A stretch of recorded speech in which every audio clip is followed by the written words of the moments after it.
तो रुद्राक्ष। तो रुद्राक्ष जैसे घी का डुप्लीकेट होता है, ऐसे ही रुद्राक्ष का भी डुप्लीकेट होता है, जिसको सुबाक्ष कहते हैं। क्या कहते हैं? सुबाक्ष। सुबाक्ष कहते हैं या भद्राक्ष कहते हैं। ठीक है, ये रुद्राक्ष का डुप्लीकेट होता है और रुद्राक्ष के जैसा ही होता है। ठीक है, रुद्राक्ष के जैसा ही होता है। तो मुख्य जो प्रभाव होता है वो रुद्राक्ष का हमारे यहाँ होता है। और ये भद्राक्ष का जो वृक्ष होता है ये कहीं भी मिल जाएगा, ये आपके घर के आसपास मिल जाएगा, कहीं जंगल में, कहीं भी, ये कहीं भी हो जाता है। लेकिन रुद्राक्ष के विशेष स्थान होते हैं जहां पर वह होता है। अब कौन सा रुद्राक्ष आपके लिए फायदेमंद है, कौन सा रुद्राक्ष आपको धारण करना चाहिए और कैसे धारण करना चाहिए, ये मैं बताने जा रहा हूं। इसको ध्यान से श्रवण करना। जो आंवले के फल के बराबर रुद्राक्ष होता है उसको हमारे यहाँ श्रेष्ठ बताया गया है। जो आंवले के, आंवला जानते हो कितना बड़ा होता है? इतना बड़ा लगता है, जैसे मैंने, ये समझ रहे हो? ये तो जो आंवले के बराबर जो रुद्राक्ष होता है उसको श्रेष्ठ बताया गया है। और उसका फायदा क्या होता है कि वो अरिष्ट नाशक होता है। कैसा होता है? अरिष्ट नाशक। अरिष्ट नाशक ऐसा किसको कहते हैं? मान लीजिए हम कहीं रास्ते पर जा रहे हैं, हमारा एक्सीडेंट होना है, कुछ होता है, तो वो उससे बचाता है। ठीक। दूसरा, एक रुद्राक्ष होता है बेर के समान, जैसे बेर का फल होता है ना इतना सा, इससे थोड़ा सा छोटा, तो बेर के फल के समान जो रुद्राक्ष होता है उसको मध्यम श्रेणी का रुद्राक्ष माना गया है। और जो मध्यम श्रेणी का रुद्राक्ष होता है वो सुख को देने वाला होता है, सौभाग्य को देने वाला होता है और उत्तम फल प्रदान करने वाला होता है। और तीसरा रुद्राक्ष होता है चने के बराबर, जैसे छोटा सा चना होता है, चने का दाना कितना होता है? इतना सा। तो जो चने के बराबर रुद्राक्ष होता है उसको निम्न कोटि का रुद्राक्ष माना गया है और वो सर्व संपूर्ण मनोरथ को व सिद्धि को देने वाला होता है, छोटा रुद्राक्ष। रुद्राक्ष जो होते हैं वो लगभग 15 मुखी तक माने गए हैं, 1 मुखी से 15 मुखी तक रुद्राक्ष माने गए हैं। रुद्राक्ष जैसे जैसे छोटा होता है वैसे ही उसका फल भी अधिक बढ़ता जाता है। ये रुद्राक्ष के बारे में, जितना छोटा होता जाएगा उतना ही उसका फल अधिक होता जाएगा। कौन से रुद्राक्ष को हमें क्या बोल करके धारण करना चाहिए, कौन सा रुद्राक्ष हमें क्या देता है, इसके बारे में बताने जा रहा हूं। यहां समझ में जितना याद आ जाए तो उसको याद कर लेना, या आपने जो धारण किया हुआ है उससे आप पहचान कर लेना। यहां समझना है तो आप YouTube पर कर्मकांड कथा संगीत लिख करके वहां पर सर्च कर सकते हैं, देख सकते हैं कि कौन सा रुद्राक्ष किस काम के आता है। सबसे पहला एक मुखी रुद्राक्ष। ये एक मुखी रुद्राक्ष ऐसा रुद्राक्ष होता है, कहते हैं कि ये पेड़ में एक बारी में केवल एक ही लगता है और ये जल्दी से किसी को मिलता नहीं है, ये किसी को नहीं मिलता। हमारे यहाँ कहते हैं कि इंदिरा गांधी जो थी उनके पास ये एक मुखी रुद्राक्ष था, ऐसा कहते हैं, पता था नहीं था वो भगवान, लेकिन कहते हैं कि इंदिरा गांधी के पास एक मुखी रुद्राक्ष था। तो ये जो एक मुखी रुद्राक्ष है, इस एक मुखी रुद्राक्ष को भगवान शिव का स्वरूप ही माना गया है। और ये एक मुखी रुद्राक्ष भोग को देने वाला है, मोक्ष को देने वाला है, लक्ष्मी को और सारे मनोरथों को पूर्ण करने वाला होता है। जिसके पास एक मुखी रुद्राक्ष होता है वो रातों रात धनवान हो जाता है। आप कहोगे महाराज जी ऐसा रुद्राक्ष तो हमें लाना पड़ेगा, मिल रहे हैं हरिद्वार में, लेकिन सारे नकली हैं। ये मत सोचना असली है। वहां लिखा हुआ था 500 रुपए में एक मुखी रुद्राक्ष लेकर के जाए, 500 रुपए में एक मुखी रुद्राक्ष मिल रहा है, जो हजारों लाखों रुपए जिसकी कीमत है वो 500 रुपए में, इसका मतलब नकली है, मिलता ही नहीं है। और जब इस रुद्राक्ष को धारण किया जाता है तो ओम ह्रीं नमः इस मंत्र का उच्चारण करके ये रुद्राक्ष पहना जाता है। 2 मुखी रुद्राक्ष जो होता है उसको देव देवेश्वर रुद्राक्ष कहा जाता है। कौन सा रुद्राक्ष? देव देवेश्वर रुद्राक्ष। और ये रुद्राक्ष समस्त संपूर्ण कामनाओं को पूर्ण करने वाला होता है, फल देने वाला होता है। और इस रुद्राक्ष को जब धारण किया जाता है तो ओम नमः, क्या बोला जाता है? केवल ओम नमः, इसको ओम नमः कह करके धारण किया जाता है। 3 मुखी जो रुद्राक्ष होता है वो साधन स्वरूप होता है। और जो व्यक्ति 3 मुखी रुद्राक्ष पहनता है तो यदि आपका बालक पढ़ने लिखने में कमजोर है, पढ़ने लिखने में उसका मन नहीं लगता, तो उसको 3 मुखी रुद्राक्ष धारण करना चाहिए। ये विद्याओं की को प्रतिष्ठित करता है, इससे विद्याएं प्रतिष्ठित होती हैं। और इसको ओम क्लीं नमः इस मंत्र का उच्चारण करके इस रुद्राक्ष को धारण करना चाहिए।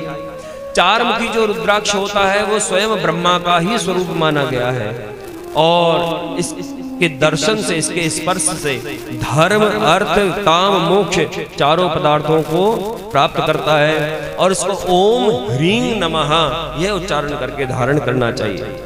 पांच मुखी जो रुद्राक्ष है उसको कालाग्नि रुद्र रूप माना गया है। कैसा रूप? रुद्र रूप। और ये सब कुछ करने में समर्थ होता है और मनोवांछित फल को देता है। इसको भी ओम ह्रीं नमः यह मंत्र बोल करके धारण करना चाहिए। छह मुखी रुद्राक्ष जो होता है वो स्वयं भगवान कार्तिकेय का स्वरूप माना गया है। कितने मुखी? छह मुखी रुद्राक्ष स्वयं कार्तिकेय का स्वरूप माना गया है। और इस रुद्राक्ष के बारे में कहा गया इस रुद्राक्ष को दाहिने हाथ पर बांधने पर ब्रह्म हत्या का दोष दूर हो जाता है। छह मुखी रुद्राक्ष को दाहिने हाथ में धारण करने से ब्रह्म हत्या का दूर होती है और इसको धारण करने का मंत्र है ओम ह्रां ह्रूं नमः। ओम ह्रां ह्रूं नमः।